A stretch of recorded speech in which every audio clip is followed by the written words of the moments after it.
Join the team. Hey team, this is the McGuire Review, and we are going to take a look at something very awesome today. This is the brand new Wolfenstein, the board game by Bethesda and Archon Studios. You can see here it is 60 to 90 minutes, 1 to 4 player game, so this one is designed as an excellent solo experience. We'll talk more about that, but you can do up to 4 players if you want to go that route, but it's an excellent solo experience. And everything that you see here is complete prototype. This is totally prototype everything. There is some different types of plastic injection molds as well as resin molds. We're going to take a look at both of those up close. Bear's going to hit us with the overhead miniature cam. When we get into that stuff, we're going to go through all the components. We're going to go through some of the setup, and we're going to go through some of the gameplay. So you do have a feel for how the game plays, and how the different types of things are going to happen when you set up the game. But before we do, we are going to get into, and you called it, team. What are we going to do on this one? We are going to do another epic level giveaway on this one. It is going to be sweet, and the deal has been sweetened even further than sweet. What we're going to do with this one is we're going to do another giveaway. We're actually going to do two levels of giveaway, okay? So pay attention to this one, because they're both sweet level epic. Sweet level epic. Okay, giveaway number 1 is going to be how it normally works. You want to hit that subscribe button, subscribe here on YouTube, and you want to comment below. And before the Kickstarter on this game ends, about 3 days before the Kickstarter ends, I will select a random team member. So you have to be subscribed to the channel. So you just click the subscribe button, comment below. I'll select a random comment who is also subscribed, and you will win a full Kickstarter version of Wolfenstein, the board game, okay? That is the first part of the giveaway. The second part of the giveaway is there will be a tweet on my Twitter account for this game, okay? It's the posting, it's the tweet of the posting of this video. I'll pin it to the top of my account. You need to like that tweet, you need to follow me on Twitter, and you need to retweet that tweet. Retweet that tweet. And you will be entered in a giveaway to win a download code for the brand new Doom Eternal. Yeah! Are you eternal? That's right, Doom Eternal. You get a download code for Doom Eternal for free. I'll send you that. But that's the Twitter side of it. If you want to be entered in to get the board game, the Kickstarter version, subscribe on YouTube, comment below. If you want the Doom Eternal, follow me on Twitter, like that tweet, and retweet that tweet. And again, it will be the tweet on this video. I'll pin it to the top of my profile. Okay? It's that easy. And obviously, if you could have the chance of being the same person that wins them both. If, in fact, you subscribe, you have a... if you're already subscribed, you don't need to do that. You make a comment below, and you follow me on Twitter and do those things. The chance is there, I guess. I mean, the same person could technically win both of them. But it gives a little bit more variety here for the giveaway, and it's all awesome stuff, okay? All right, so that's enough with that. We'll put this down. I will shout this out again at the very end of the video. Hopefully nobody skipped over this part. You'll be sorry if you did. Okay, look at this. This is sick, okay? Great level of components, and again, it's all prototype. You'll see on all, they did a good job on this one. They put prototype on about everything here that you can see on the table. So it's all prototype, but still, it's absolutely fantastic. You would not expect anything less from Archon Studios. They have produced some amazing board games in the past, some of my favorite, to tell you the truth. And these miniatures are phenomenal.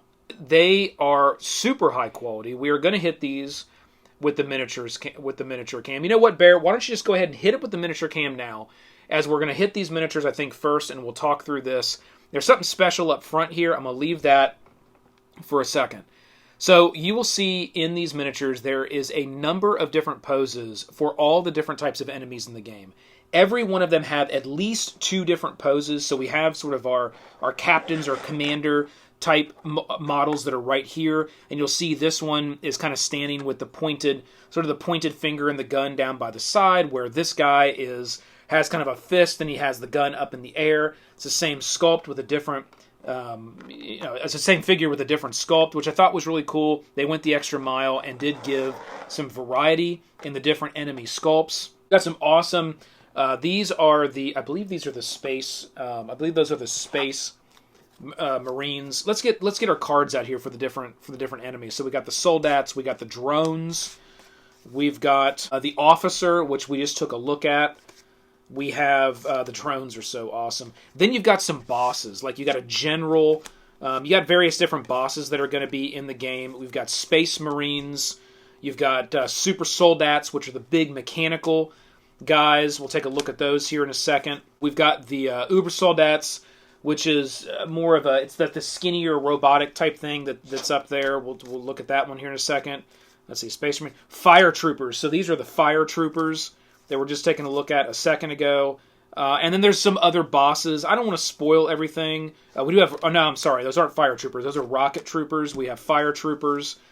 And I believe that's all of... No, we've got the hounds there. These hounds, which are really cool. And then there's one other one, Panzer Hounds, and then we got one other big guy. Where is he? Where's the big boy? Where's the big boy? Where's my big boy? I'm not finding the big boy right now, the actual card, but that's okay. You can see the model here. This huge model here is pretty awesome. It's probably that's the largest model for what is here in the prototype, outside of our little mechanical hounds here. You can see the scaling, but this one's pretty good size in comparison to the rest of them. And I think the scale they went with here was smart. You know, it's not too big. It works well on the tabletop, and I would say that it actually scales really well on a table. That was one of the things that I liked about this, just the scaling and the size of this game. So you can see there all of the models. You've been seeing sort of the overhead. So I'm going to move past the bulk of the models here. And again, you're going to have characters in here. You're going to have heroes. You're going to have some of the bosses, right? That you're going to interact over the course of the game, and then all the different types. I love these drones. How cool are these drones from the original game?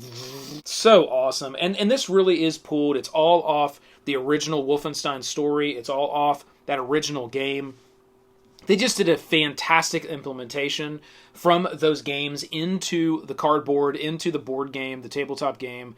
They just really, really nailed it. It is by far one of my favorite, just hit the table, tactical kind of miniatures board game that I have right now. And that's saying a lot because I've got a lot of good ones.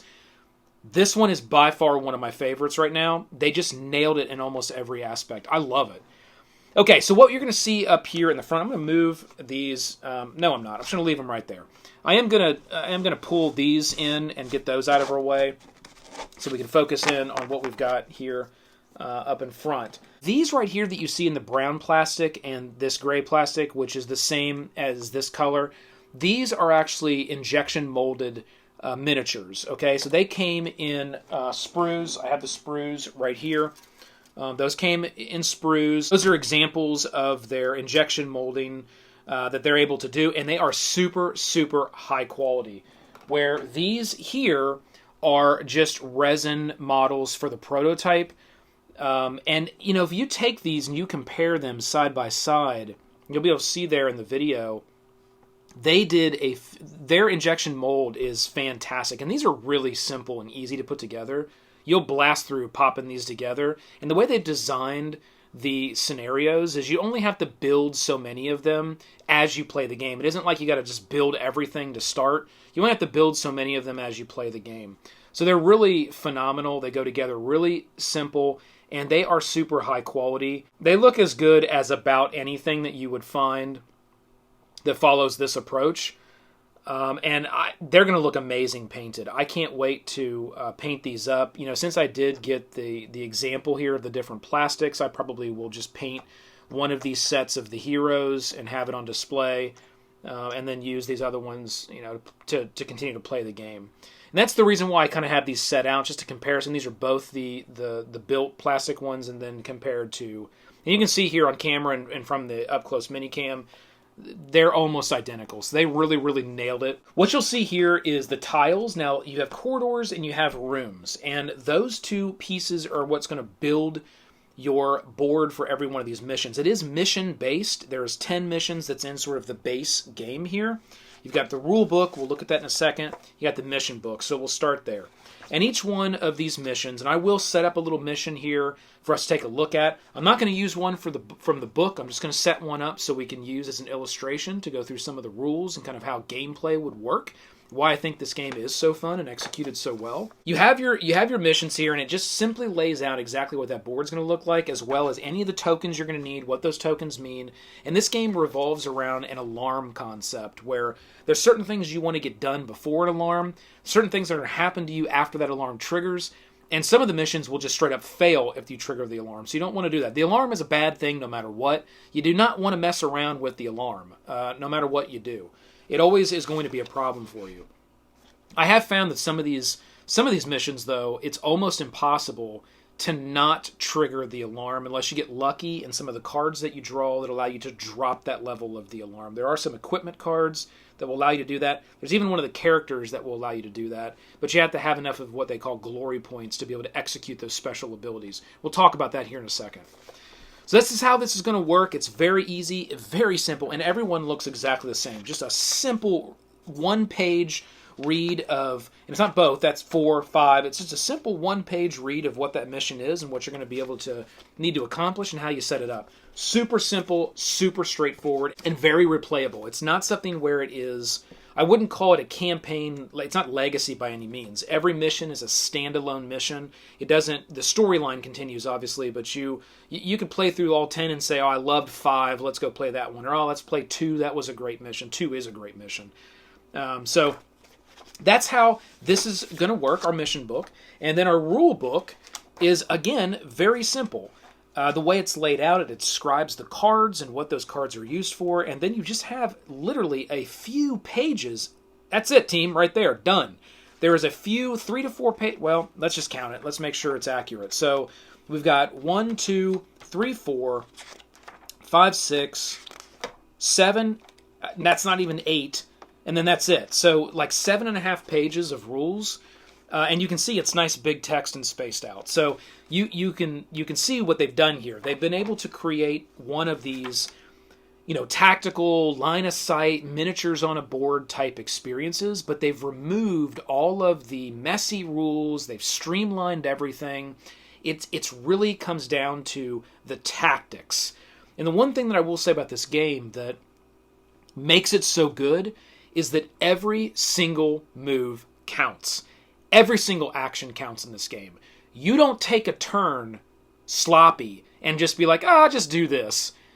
It's gonna, like, this game can be brutal. I mean, there is different ways to adjust the difficulty. Right here in the back, there's multiple different levels of difficulty for the game. You start out with bring them on, and then you can make it 1 step harder, but then you can make it 2 steps easier. So you can make this game much easier by changing a few things here in this little table. And it still scales well. It still plays very well. I played it on the hardest setting or the bring it on. And I'm pretty good at these types of games, so I did win all the missions that I played.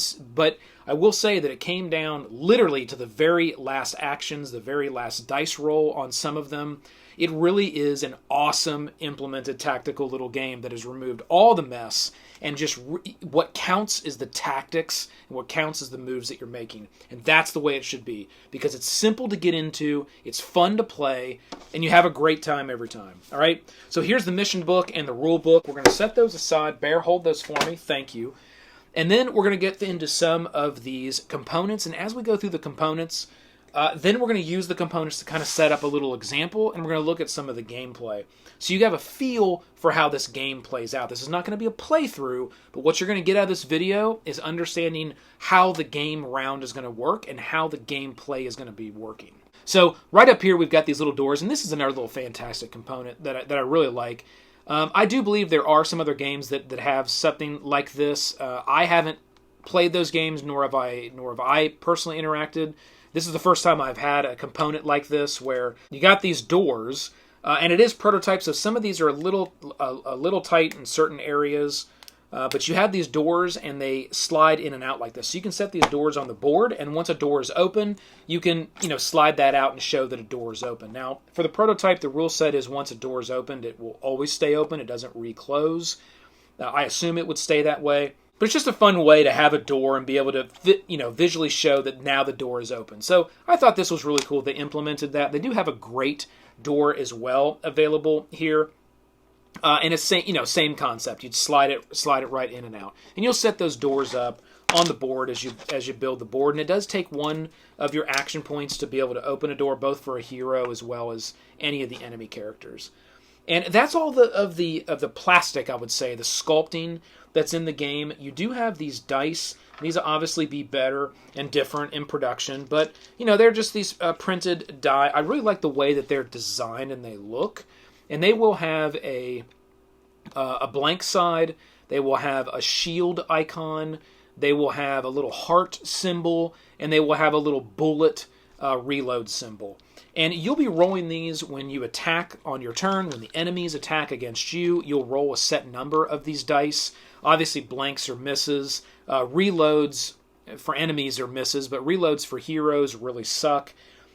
Because it means you have to reload your weapon on your next turn or your next activation. And that's no fun because it takes your action points to be able to reload that gun before you can fire. And even after you've reloaded that gun, you won't be able to fire unless you do something called fatigue. You take a fatigue token. We'll talk about how those fatigue tokens work. So that's the dice. That's how those are going to work. You're just going to, obviously you're just going to roll those. And then over here, we've got a few different things. There's a first player marker here that we have. That'll obviously be different in production. There are a few little tokens, and these things will make sense if you've played any of the video games. I will call this one out here the power suit token, where you can get a power suit. And basically one of the characters, their ability is to create this power suit and give it to another playing character. And then it will...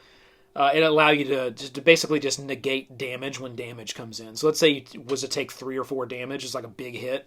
If you had a power suit on, you would take no damage. So the power suit is a very powerful thing, and a really good thing to have on one of your characters as you go sort of into that end game move of whatever you're trying to accomplish.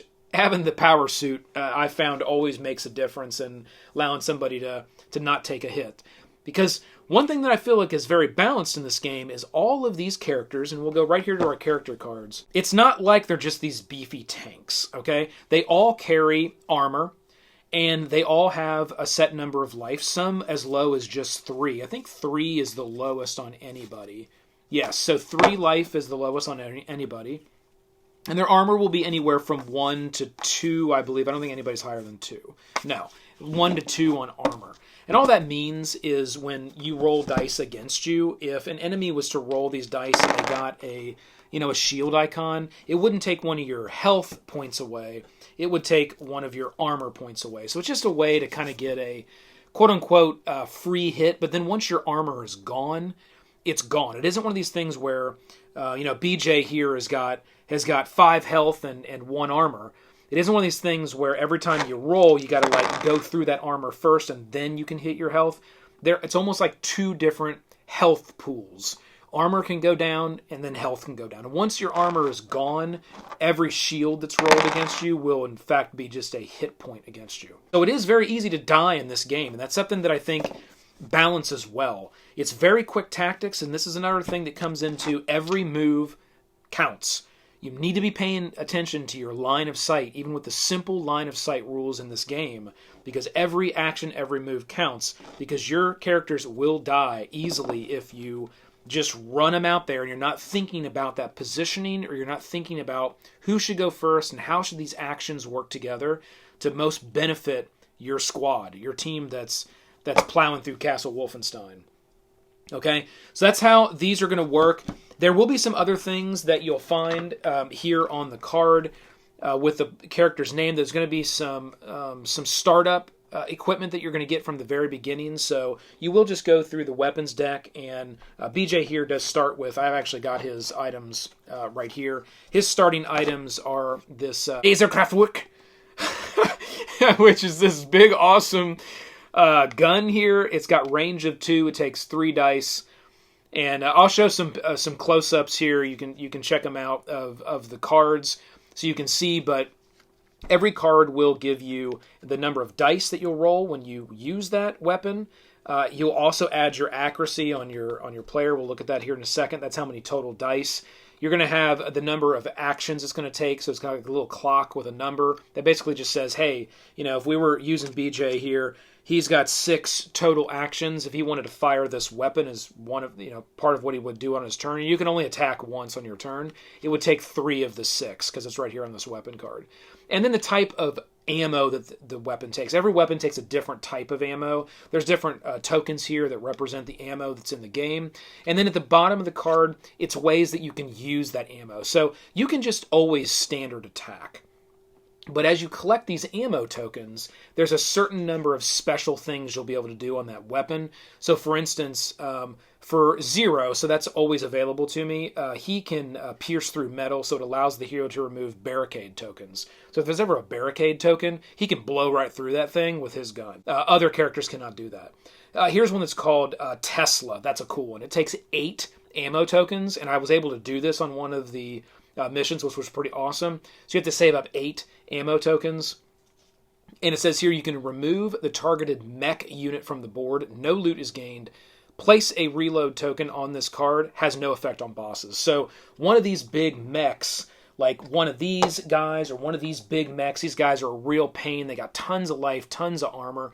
You could just Tesla zap one of these mechs on the board. Say, you're gone, buddy. You just got Tesla-fied. And that's how that works. That's just an example. Every one of these weapons is going to be like that. There are tons of different weapons in the game, and they will all have their own special abilities that they can do with the ammo tokens as you gain those. So that adds a lot of replayability as well. As you find new weapons, your character is always going to start with their normal starting weapon, but you will find more weapon cards over the course of the game, either from loot, by killing enemies, or by getting equipment cards, or finding loot in these chest cards, not equipment cards, but finding loot in these chest cards. You'll be able to draw more weapons and really get your guys decked out with weapons. Really get your team decked out with weapons, which is pretty cool because OBJ here has a special skill that's called Terror Billy, which he can attack a target unit with 2 weapons simultaneously, as long as you have the amount of actions available to do that. So, he can just go in full guns a-blazing and attack simultaneously one target. So he can do a lot of damage if you get him doubled up with 2 weapons. So he'll have his starting weapon, his big gun here, and then he also starts. I think he's the only character. Again, I only played 4 of the 6 characters that are available. I only played 4 of them for the 5 missions that I played, but he starts with a hatchet as well. So he gets this hatchet, and you'll see that in his sculpt. Where is he? He's right here. So he's got this gun, and then he's also got his hatchet there that he's carrying as he's standing on that helmet, standing there. He's an awesome character. I really like. He's a classic from the game. So he'll have his hatchet as well, which is also very powerful. Now, something that's cool about these weapons is when you're playing this game, you're going to make noise. And you're going to make noise when you're in a room or corridor with another model. Doesn't matter if it's a friendly or not.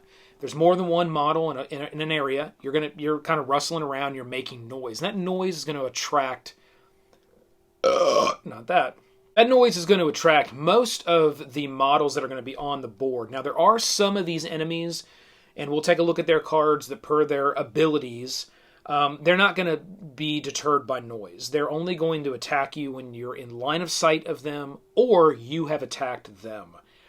Then they will start to, activate like a normal model will. But most of the models, most of the grunts on the board, they're just going to all sort of run towards the noise. And you'll see here when I do the little setup example that you will feel somewhat just mauled, like rushed from the first few rounds of the game. And you're going to think, oh my God, this is going to be super hard. Like, what is going on? There's like 10 guys, maybe not 10, but there's a bunch of guys on me almost immediately. And that's where it starts to get real tactical. It's like you just jump right into this game. It isn't one of these games where you do 3, 4, 5 rounds. Then it's like, all right, now we're getting into the combat. No, you are in the midst of this game. Round 1, definitely by round 2. And I love that. I love that everything just kind of rushes towards you, and you have to, you're right in it, just like it would be if it was a video game. It just starts, which is great. I love that design. Okay, the other things I'll call out here on the card is, off the side here it shows a little weapon. That's just where you set it on the table there, and you'll set your weapons off to the side. There are certain types of items that every character can get, and those are just different types of equipment cards. The various different types of equipment cards do have little symbols on them, and if those symbols, if you acquire a card, match one of the symbols down here, you can put up to one of those cards in that space. So you've got kind of like some type of pills, like usually health type stuff would go here in the pills. You've got like an armor type thing you can wear, a helmet armor you can wear, as well as anything that's marked with a key icon is like a pass. Passes will, do various different things in the game. They'll open doors for free, so you don't have to use any action points. They'll do various different types of things. And that's it. That's all you're going to find on this card outside of their special abilities. We talked a little bit about that. Some of these special abilities for heroes are marked with 0 glory points. Okay, so if it's 0 glory points, it's just something that's available, and you can do that on your turn. You can only use your skills once on your turn, but you can do that on your turn. If it has a number next to that glory point, it means you need that many glory points to be able to do that skill when it's your turn. And you'll gain these little glory points. Here's the tokens for it right here. These little star with wings glory points. You will gain these glory points as you do different things in the game. And those may come from event cards, and those primarily will come from defeating enemies and getting loot from the enemies. You'll gain those glory points. So if we look at our enemy card here, and we'll just take this rocket trooper here at the very, actually let me get a better example, because let's do this one. Let's do the super soldat, which is our big nasty mech here. These guys are deadly. Okay, they will follow a very similar setup as what our heroes will. You'll see here on the side it just has all their stats, right? It's got life, it's got armor, it's got the actions that they're going to be able to take on their turn, and then it's got their initiative, that little speed icon at the end. Enemies are the only ones that have initiative. That just indicates in what order they will take initiative when it's their turn, when it's the enemy's turn. Okay, and then right under that in the middle there, it's going to basically tell you how their weapon works, the amount of dice, the amount of actions that weapon takes. It's exactly the same as what we've talked through here with the heroes. Same icons, same concept. And then most will have some special abilities at the bottom. And those are different for every enemy. This one has great armor, so no matter what you roll, you have to take out all of its armor first. Because again, we talked about when we roll these dice, some of them, the sides have a heart, some of them have a shield. If you roll a shield, it goes against the shield. If you roll a heart, it goes directly against the heart. Once the hearts are dead, the hero or the enemy is dead. You might still have 4 armor left over. It doesn't matter. If all your hearts go down, you're dead. So this enemy has the ability to force you to have to take all of its armor out first before you can go for those hearts. So it's a really, really tanked up, beefy enemy to take out. And then it has this power called depowered, which it's not really a power, it just basically indicates how this model works. And you don't have to remember that. It isn't like there's some book you have to go, oh, how does the commanders work, and how does the soldats work, and it's all on these cards. So once you know the simple rules that we went over in the book, no, hang on, Bear had it, over there. The simple rules in the book, everything is easy past that point because it's all right on the cards. You know exactly how that's going to work. Okay, here at the bottom of this card is going to be the stuff that you're going to get if you defeat this enemy. And the things over here that are in red are the things that the player that defeats the enemy is going to acquire. And it can be a number of things. It can be glory points. It could be equipment cards. It can be weapon cards. It can be ammo tokens. This one actually gives, I think, all of those things. It does. So you get 1 equipment card, 1 weapon card, 2 ammo tokens, and 3 glory points if you're the character who takes out this super soldat, which is a lot of loot to get. But again, this is a really tough one to take down. And then if there's ever in gray off to this side, that's the team rewards. So the person that made the kill will not get the team rewards because they got all the personal rewards, but everybody else that's playing will get a little bit as well because maybe they contributed in that battle. You're all working together anyway, but it isn't just who contributed against this enemy. It's everybody else on the team. So everybody else on the team would get 1 glory point for the takedown of this enemy. So that's how the glory points are going to be acquired. They're going to work. The only way you're going to get those is if you get them from an event. There's enough going on in this game with just standard fighting enemies. It isn't one of these deals where every round you're also like, okay, now the event phase, let's see what happens in the event, on top of all the other guys rushing at me. It doesn't work that way. How this works is these events will be tokens on the board, and if you choose to go to one of those tokens and spend an action, you can activate an event. And go for an event. And it's a random draw. You just take the top card, flip it over, and you do an event. Most of the missions in the book are going to have you need to complete at least one event to be one of the win conditions. There are normally multiple win conditions for each mission. It has to do with the alarm, it has to do with the events, it has to do with like something else. You got to take out a certain commander, or you got to get on some control points. And these events, again, are going to be very straightforward. There is a picture of this in the book where it tells you what the event card looks like, and then that's about it. I mean, you just read the card and do exactly what it says. It will cue you up with a little scenario of what's going on, and then you'll roll, and based on a success and a fail, it will tell you what will happen. And it is that simple. These things sometimes cannot be great, and sometimes they could be phenomenal. I actually got this Klaus's former companion event when I played Mission 2, and it made a huge difference because this one, if you roll success, which I did, you get another model. So essentially, you're going to have 4 players in the game. I got to have another Soldat model, so I essentially had 5 players for a certain period of time until that other model got taken out. So that made a big difference for that event. So I have found that you do want to, you have to as part of the mission, but it is good to take on these events because if you roll successfully on these can give you some really good, powerful things as well as some loot. So that's how the events will work. And we do have our chest cards here, which, there'll be chest icons on the board, kind of like little loot areas where you can go and you can spend an action to search and get something out of these chests. Normally what you're going to find from these is going to be like, hey, you found a cabinet, draw 2 equipment cards and a weapon, or draw 1 weapon and an equipment card. That's what these are going to be. You always want to hit up chests when you come about those, unless they're just way outside of the way. You always want to hit up chests.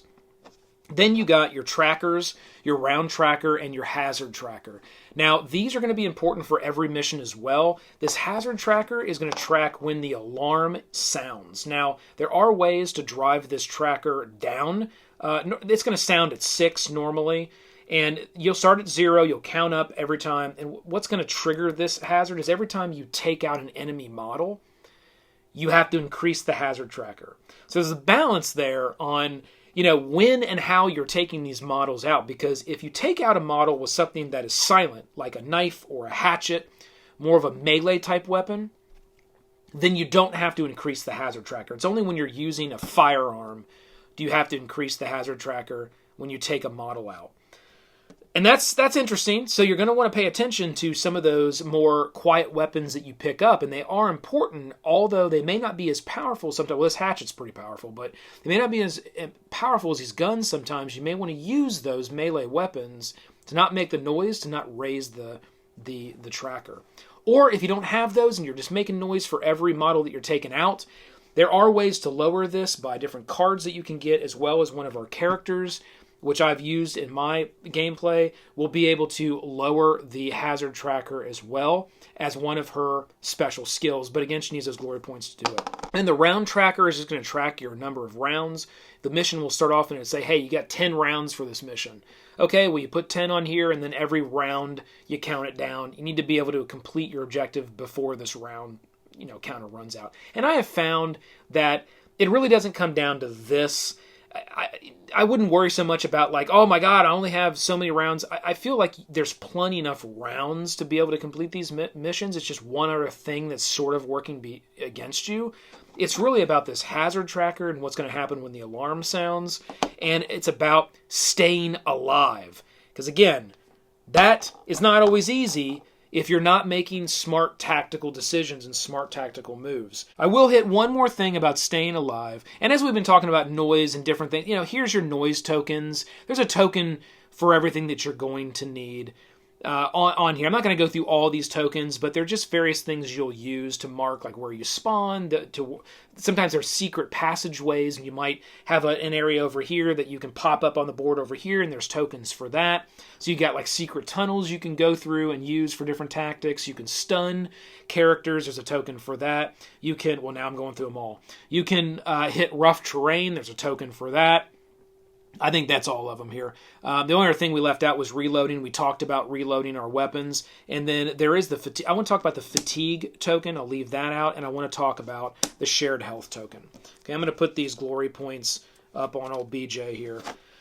Okay, so fatigue tokens. This is something that you will gain in some situations in gameplay. However, the primary use of fatigue is you can only attack once on your turn. And let's say you've used all your actions, you've done your attack, and something was almost dead. Or you need to move out of the line of sight of something. And you're out of actions. That's when the old fatigue token comes into play. You can take a fatigue token if you don't already have one, and you immediately gain back half of your total amount of actions, and you can attack again. So it's a very powerful move. However, on the next round, or your next turn, you only have half the amount of actions that you would normally have. So it's just a way mechanically to borrow half of the actions from the next turn. And then obviously you can't gain another. You can't just keep gaining fatigue tokens. If you already have one, you can't take one again. And then at the end of that next turn, you would discard your fatigue token, and the next time it would be your turn to go, you'd have your full amount again. That's the use of the fatigue tokens. And again, there's a few other things in the game that will automatically give you one of these fatigue tokens. Actually, one of them is this right here. Every character will start with a shared life token. That's not for that character. It's for another character. This is the way that you, in video game terms, respawn a character. So if someone was to die, they went past or hit their life total, they'd be tipped over and they're done. They're out of the game. They're dead. How you respawn them, or they're knocked out technically, how you respawn them is by the shared life token. A character would get next or adjacent to another character, and you would spend and you only have one, and that's all you have for the game. Each character has one of these.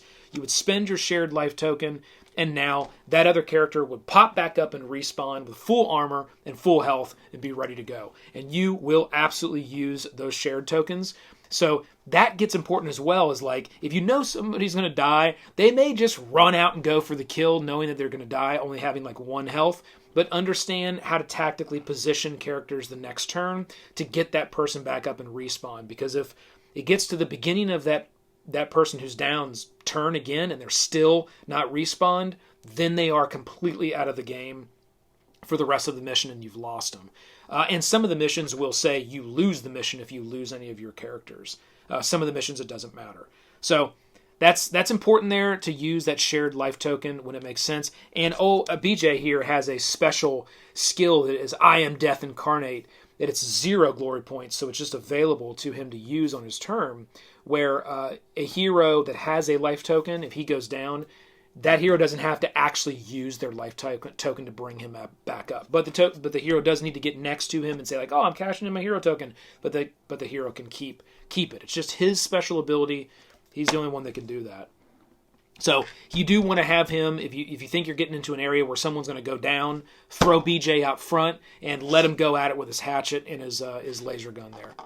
Okay. That is about everything. I believe we've talked about literally everything in the game, all the components, we've literally talked about all the mechanics in the game, to tell you the truth. What we're going to do now is we're going to set the game up very quickly. I'm going to do a little setup, and what I'll do here is I'll set BJ up. So he would start with his starting weapons.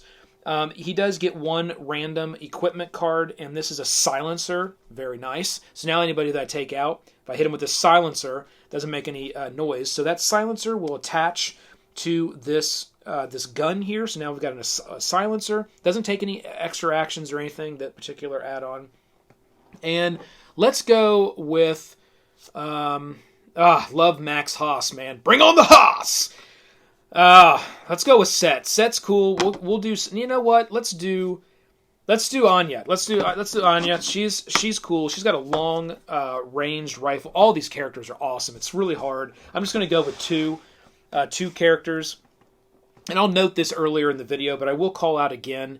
When you play this game, the way this game scales is you will play with 4 characters every time. So just for that, I'll grab 2 characters here and I'll throw them out because you will be playing at every time you play with 4 characters. The game doesn't scale with, oh, I'm just going to play with 1 character or play with 2 characters. It is 4 characters that you play this game with. That's the way this game scales. That's the way this game works. Don't be put off by that from a solo perspective. I know some solo gamers like to just truly play solo with 1 character. Do not be put off with that. Playing all 4 characters is a breeze after the first few rounds. They don't have a lot of different skills. They're easy to remember. They make sense aligned to the way their model looks. Everything's just really intuitive, and I found that because I'm one of those, I like, in a game like this, it does get daunting to play with 4 characters or 3 characters. I found this one to be extremely easy, very, very easy to play with all 4 characters at one time. Again, it's to that fantastic design. Okay, so I'll put all 4 out just to illustrate that, but I'm only going to set up 2 of them, okay? So call that out just so you know I'm not playing incorrectly here. So everybody would get, an item card to start off. They would get their starting materials. We're just going to build out BJ here. And then what would happen is they would get their armor. So I like to set the armor out there and then kind of take it away. So he's got 1 armor he starts with. I do put the health. I do the health opposite. I put the health against him. He has 5 health. That's what he's going to have. And then he would have his shared life token that he would start with. And then he would start with 1 of the ammo tokens, which is right here. This gun takes the special ammo, and there's an icon that matches to the token. You just put that token up there.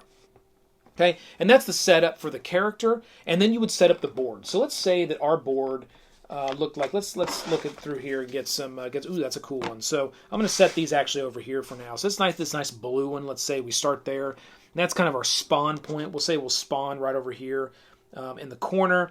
And then there's a corridor that's brick, and we'll say it starts there, and then it goes into this room. We'll put it right in the center of that room, and it's kind of a room with some green tubes and various different things. So off that room, we'll do another, and then it takes us into this chamber. We'll go from the side here that's got some tomb, some crypts in it. That's pretty awesome. And then let's say we've got another one off of here, and we can do another. Let's put this. We'll say this is one of the main chambers there, and then we can put another one right off here, and we'll put another room right here off of. Put another room off like that. Actually, let's do it like that so it doesn't look like they're connected. Okay, so let's say that's our setup, and that's what the mission has said to build out. We then would go through on all of these points, and we'd place our doors. So there has to be a door at every one of those junctions there. All the doors start closed. Everything starts kind of locked down. And that is all of our doors. Let's make this one a great. Now, you know what? Yeah, let's use a great. Let's make sure these are, so that one's working pretty good. The great's stuck a little bit on these, on these 3D printed ones, but that's fine, right? It's prototype, so we'll use a grate there. Now we're going to seed the board with various different things. So there may be, let's say there's an event that's actually right over here in this corner, and there's an event that's up here. There's usually a couple events on the board, and then let's say that there's a mission objective, like we got to find something. Maybe it's a chalice or a key or something like that. And let's say that key is right over here in this corner, kind of near this crypt. And then let's say there's a secret entrance. We'll take a couple of these, and if we're able to get over here to where this key is, we can actually pop up over here. There's a little secret entrance that goes through this tunnel and comes up over here. So we'll use these tokens to represent that. And then let's say there's some chests. Let's say there's a chest right in the room we start in, and there's a chest up in this hallway. And why not? There's a chest over here as well in this room. This is a really room full of goodies. And that's everything that we would do there for token wise. Then we got to seed our enemies. So let's say that this one's got this awesome-looking doctor guy. This guy's super cool here. He's got this big, thing attached to his back with all these, like, syringes, and he's kind of this mad scientist. Let's say he's over here in this room, and we got to get to him. Let's say that's part of the mission. Again, I'm just making this up. I don't want to ruin any of the missions. I'm just giving you something I'm sort of making up that will show you how all of the rules work. And let's say we got drones. These drones are deadly. Let's put a drone here. There's a drone right in the beginning. It's on the other, in between these areas. And there's a couple other drones. Let's put one here, and there's a drone over here by this key. And then there's going to be a couple soldats. So actually these are space marine guys. So we're going to put one there, one there. We're going to grab a couple of our standard soldats. We're going to put one in this room, and we're going to put one right over here with this guy. That's a pretty deadly setup. And let's say there's one of these guys up here. In this, we're going to move. Let's move these over right up here. And that's probably going to be enough. We already grabbed a main person. Let's get a commander. Put a commander in there as well. Okay, that's going to be pretty brutal. Might be a little brutal. No, it'll be all right. I think that'll be all right. Okay, now what we're going to do is we would spawn all of our characters. We had our spawn point here, so we're going to go through each one of those characters, and that's how this round is going to work. Let's say there were 4 players. You would go clockwise around the table, and you would take your turns. If you were only playing 2 players and you each had 2 characters, you would activate them in any order that you want. Now it does not mean I can use 3 of his actions, 2 of his actions, and then the rest. No, it's you activate a character fully, then you activate another character fully. You can just choose which order you want them to go in if you're controlling more than one character. Otherwise, you'll just kind of go around the table. So you will take all your actions and do everything that you want to do, and then the next player, next player, next player, okay?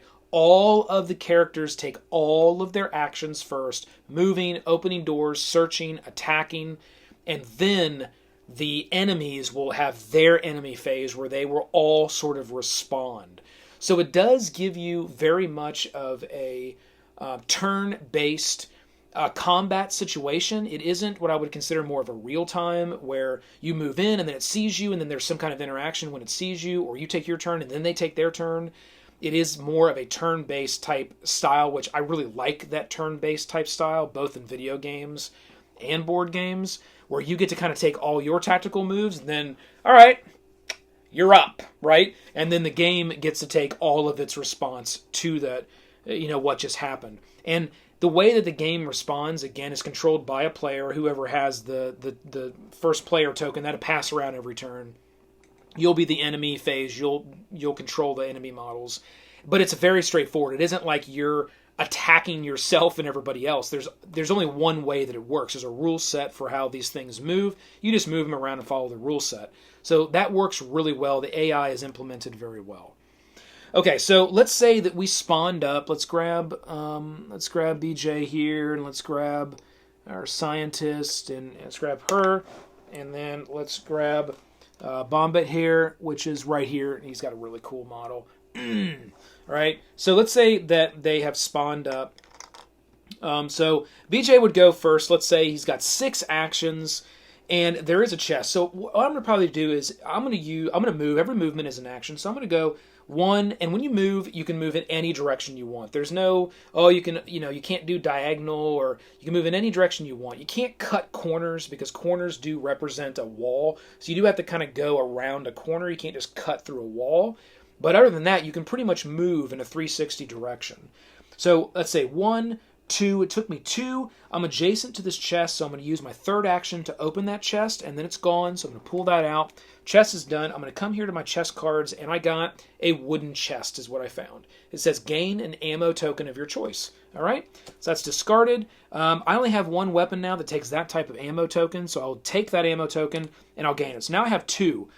I can't do anything yet special. I need 3 to be able to do the strobe.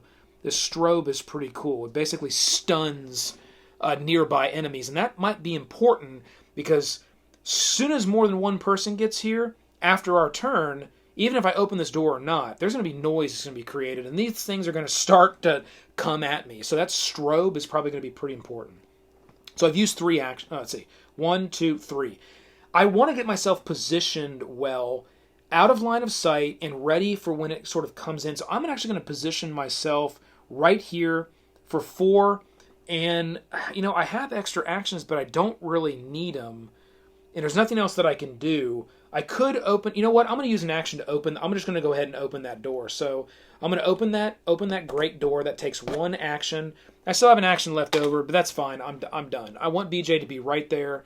It doesn't really matter for line of sight right now, but it may after the next turn, because these soldats are deadly, and at the beginning of the enemy phase, if a soldat is in line of sight of any hero, the hazard tracker will go up by 1. So you got to be careful with that line of sight with these soldats. They can be kind of deadly. All right, BJ's turn's done. Let's just say that we were going like around this way. So Anya here would come in, she'd spawn, and she's got a long range of like 6 with her weapon. I don't have her weapon out right here. Let me grab her her weapon. Yeah, I got her weapon out here, and she's got a range of 6. So that you just count that by squares. And this door is open, so now she does have line of sight of this drone. So let's see, 1, 2, 3, 4, 5, 6. She's in range right from the spot she's in. So she can only attack once, so it's not like I'm saving up actions.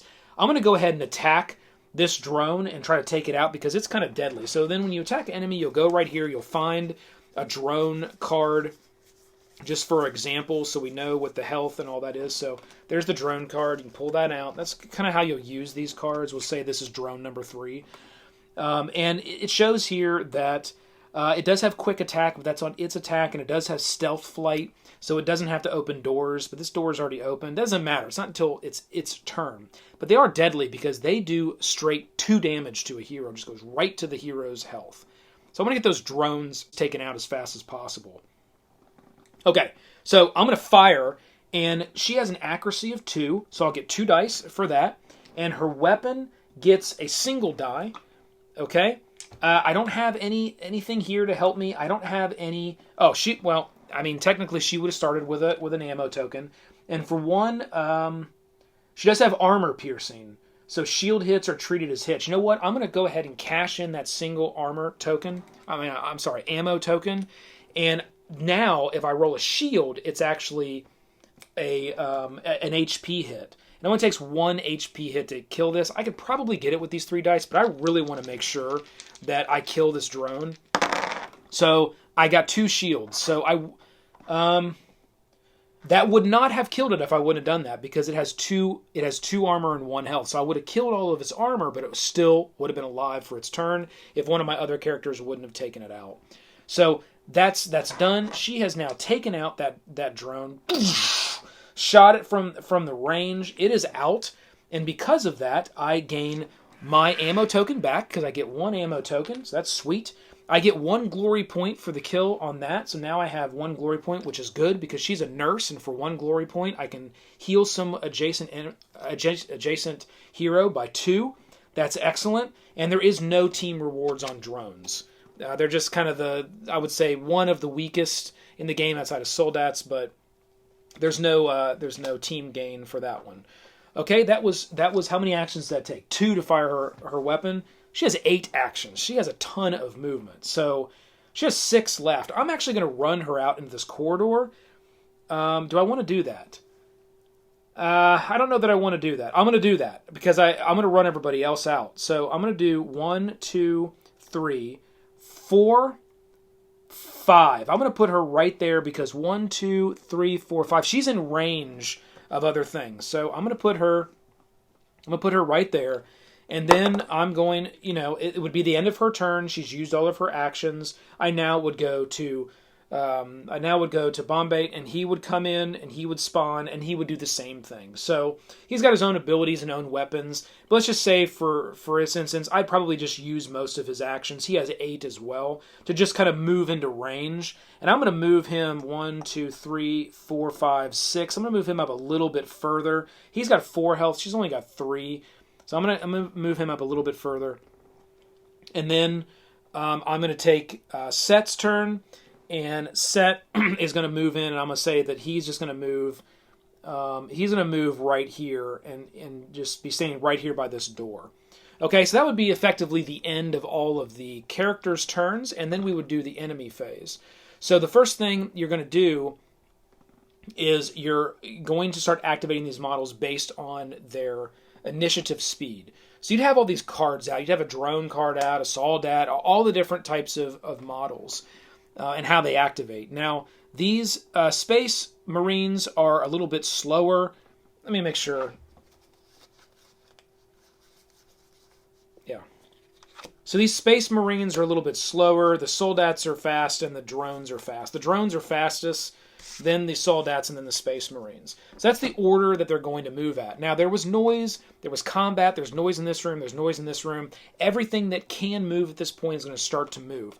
So we're going to start with the drones, and you would just go in order. These would have all numbered orders. So let's just say this was the first one. Drones don't have to spend an action opening a door, so they have their six actions. It takes 2 to attack. So they would just do 1, 2. They would move through the door for 3. They wouldn't even open it. And now that they have seen a model is in line of sight, they would stop and they would attack. So how it works is if an enemy can see you and you're in range, they'll attack and then they'll move to you. If they can see you but you're not in range, they'll move until they are in range and then attack, and then they'll stay there. But they only will attack if they have enough action points left to be able to do that. So again, this is where positioning is very important. And I probably didn't do the best that I could have done here. I'm doing this on purpose to just engage into combat and show you how that happens. So it would stop, and it's going to attack the one it's closest to, which is going to be Bombay right here, because it's right next to Bombay, and it's going to roll. It says it has enough actions to do it, and it doesn't roll any dice, and it has range of 6, which we're right next to it. It just inflicts immediately 2 damage with a laser.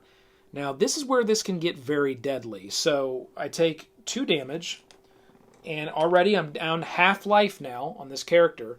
And then these guys have a quick attack where right after they attack, you roll again, and if you get a success, they get another attack. So this drone has the ability to kill this character right now.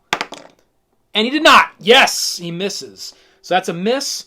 The drone didn't get its second fire. Bombay lives to fight another day. And I probably will heal Bombay on my next turn with my nurse ability here with Anya. Okay, that's that drone. This drone will go 1, 2, 3, move right through the door with stealth, 4, 5, 6, and stop. It will go 1, 2, 3, 4, 5, 6, right through the door and stop, not open the door. So you can see everything is just going to start coming at you, and that's why it's like you're immediately into the combat. All right, now we're going to do the soldats, which I have 1, 2 soldats. So this soldat is going to go 1 action point. It's going to use a second action point to open this door. Now this door is open, and it is here. It is not going to move because now it is in line of sight of Bombay again. So it has line of sight there, which is perfect. Line of sight is just corner to corner of their squares. If you can draw a corner to a corner and a corner to a corner, obviously it's right in front of them. So that's a pretty clear indication it's the line of sight. And he's going to stop. He used 1, 2 total actions for a soldat. Are 6, so he's already used 2. He has 4 left. It takes 2 to attack. Now he moved, and then he... So in this situation, he moved, and now he saw he came into range, and he's going to attack. So he's not going to move again. It would only be if he didn't move, and then he just attacked. He'd move towards the hero. So he already did that. He's going to stay there. He's going to attack, and he's going to attack. Well, I keep putting the card up. I don't know why I do that. Soldat. So he's going to attack with, it says 3 dice. He has range of 4, takes 2 actions. So he'll take his 3 dice. He's definitely, he's in his range of 2. So 1, 2, just barely. And he's going to roll those 3 dice. Oh, Bombay. And it's a miss, and an armor. So Bombay would have started the game with 2 armor, so he'd be down to 1 armor. So he's hanging on. He's hanging on. Okay, so that's the end of that turn. So then we're going to grab this guy. We're going to go 1, 2, open that door. 3, 4, 5. He is in line of sight. So he is in line of sight, but he does not have enough actions to attack. So he's just going to finalize that movement there. And then this is a Space Marine. They're going to go last because there are only 2 left. This one, actually, to tell you the truth, technically these would have gone. They're pretty fast. So he would have moved 1. Big models get, he would have moved 1. That door would have opened for 2, 3, 4. So this would technically be right there. Okay, and it would have moved actually before those soldats. I think their activation is 9. And then we're going to do the Space Marines. So the Space Marines don't have a lot of movement. They do have 6, but they take 3 actions to fire. So you can really burn up the Space Marines movement and not have to get move and fire. So we're going to go 1, 2. He's going to open that door for 3, 4, 5. And he has a marksman, so this model can attack through obstacles. Through obstacles, but not line of sight. So he can't just shoot through his buddy to be able to hit. So he's going to stop right there, and that's going to be the end of... That's going to be... Well, he can move through people. So where was he? He was here. He was here. So 1, 2, 3, 4, 5... 6. So he technically can get all the way up here, but he does not have enough actions to attack. So that'll be the end of that. And there's one more model here, so he'll go 1, 2, 3, 4, 5, and that's as far as he can go. So that's where the models are for this little setup that I did, that I just created. These general guys, the captains, they're not going to move. It's part of their ability unless you come within line of sight of them or you attack them. And generally the bosses are not going to come after you either. They're going to stay there and kind of be for the final showdown. And then that would be the end of the enemy turn, and you can see how quickly everything starts to move towards you, and very quickly you will be going through tight corridors, you'll be splitting off. I have found it's okay to split the party sometimes, but you need to be careful with that. It is better usually to stay kind of in a bunch together, because some of the abilities are close range, bringing people back to life. Some of the nursing type abilities, all these things you have to be in close proximity. So you do want to use that to your advantage as well, to not split the party. Okay, that's where we're going to stop the gameplay explanation. I think you've probably got a good feel now for how a round and a turn is going to play out, for how quickly and tactical this game is going to be and what this is going to feel like. And again, team, I can't recommend it enough. It is a phenomenal implementation of a video game into a board game. It is a great, great board game. You don't always see good implementations from video games to board games. This one, they nailed it on and did a great job. All right? Don't forget the epic level giveaway. Hit that subscribe, comment below to be in the drawing for a Kickstarter version of this game. Go to my Twitter, follow me on Twitter, like the tweet and retweet it for this game. It'll be pinned to the top of my Twitter account to be entered for the download code for Doom Eternal. You can get in on that just to sweeten the deal. This has been Wolfenstein the board game. Don't miss this Kickstarter. You'll be sorry, team. Trust me, this is a great tactical game. If you like these tactical miniatures games, you're going to love this one. So hit that like, click the subscribe below to join the team. Keep rolling them crits. This has been the McGuire Review, and we'll see you next time, Bear. Let's roll!